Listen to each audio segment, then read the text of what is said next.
Kia ora, everyone. My name is Angela, and I'm here today speaking as the Foreign Minister of New Zealand. Over 5 million reported cases, along with 300,000 that toll throughout the world, makes the coronavirus pandemic as the biggest game changer in 2020. Economic instability, financial uncertainty, rampant virus spread, and the unprepared yet incompetent decisions have worsened the circumstances, indicating how our response just time buyer in tackling the crisis. It is inevitable to say that we have a limited time in stopping the widespread worrisome, where of course the current deadly wave that we are facing right now challenge each country to stay afloat. Standing here today, as New Zealand has effectively eliminated the virus, our alert level has dropped from the third level into the safe level, and there's no additional positive case found in the past days, indicating New Zealand has executed the suitable solutions within the country. Starting from the first cases, we have implemented mandatory quarantines for all visitors in March, followed by conducting a countrywide lockdown with the level 4 restrictions implementation by restricting vehicle travel, limiting the social interactions, except for grocery stores, pharmacies, hospitals, and petrol stations. Concerning the economic struggles within the people, we have the main objectives in protecting and preventing them to lose more revenues, and New Zealand has showed its supports by continuing wage subsidies distributions and offering government supports for the ones who need it.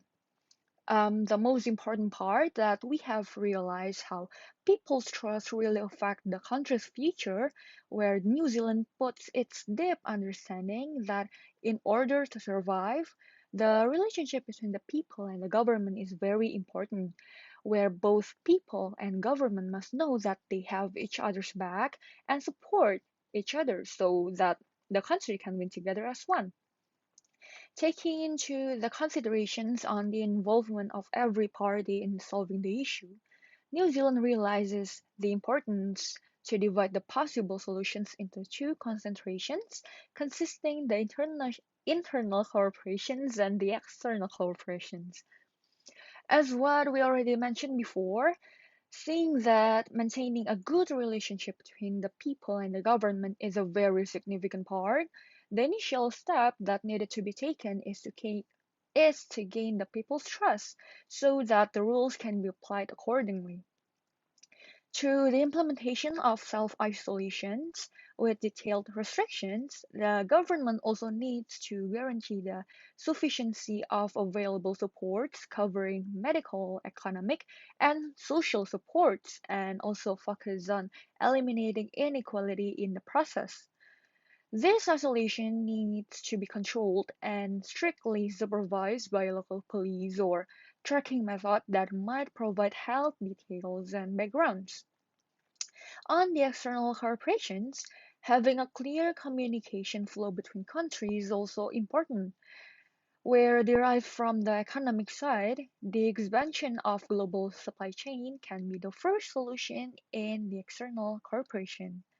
Besides of maintaining the international economy, accelerating the supply chains also will help the healthcare supplies between countries, including test kits, swabs, ventilators, and other medical supports. The other crucial aspect is the updated information and knowledge exchange, where all the countries can contribute in the recent research to find out the deficiency of the research and to tackle the problem collectively. Lastly, New Zealand desires to encourage all of us to put any competitions in proving who's the best or who's winning away from a moment, because it's not only about you, but it's also about everyone around you, around the world, and we need to stick together, work hand in hand to exit the game as the winner together. Thank you.